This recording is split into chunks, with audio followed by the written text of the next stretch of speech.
Davis Hanson, a senior fellow at the Hoover Institution. He joins us tonight. Professor, thanks so much for coming on. Do you think when elections don't go the way that CNN wants them to go, that that's a threat to democracy? Yeah, they have a special term for it. Democracy dies in darkness, the Washington Post. That's what they always say.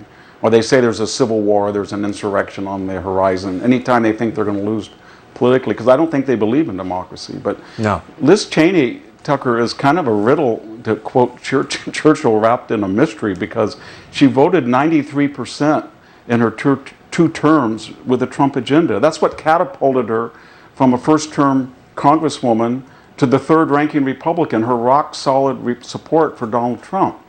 And then, you know, that's why they put her at number 3. So she had 3 years to see what Donald Trump was. She knew his strengths and weaknesses. It didn't bother her, his personality or his excesses, because she rode that Trump wave. And then now to be funded by, or to be in company with, or to be lauded by the same people who, in 2006 and 2008, they destroyed the Cheney name. Dick Cheney was rendered a Nazi, Darth Vader, a Halliburton stooge. They smeared him. They destroyed his character. They made a movie, Vice, about him.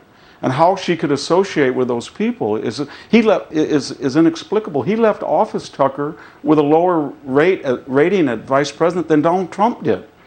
He was despised. They destroyed him. And then if you think it was just Trump's personality that turned her off and made this radical change, well, then you think that she would support somebody like DeSantis, who's embodied the same platform and agenda that she voted 93% for in her career. And yet when asked that, you can have the agenda that you rode to your third-ranking position. She didn't say she was going to support him. So what's the exegesis? What's the explanation? I think that just as Trump and that MAGA wave fueled her ascendant, she felt that after January 6th, that she was going to be on the cutting edge of the destruction of Donald Trump.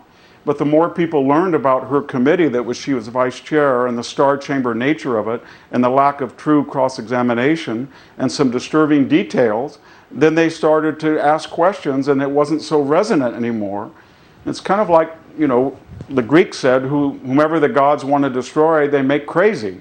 So then she doubled down in the way that John Bolton or Bill Kristol have, to take two examples, and they think that my Washington fides and influence will finally convince these people out there, the rubes, that I'm right. And they get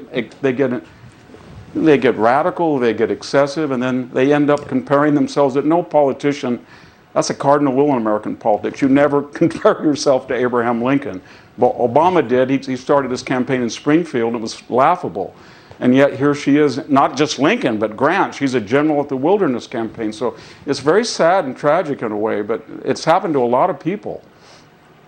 I must say, I feel sorry for her. It turns out American voters are harder to deal with than Iraqi civilians. You can't just drone them to death. You have to obey them. Oh, it's so great.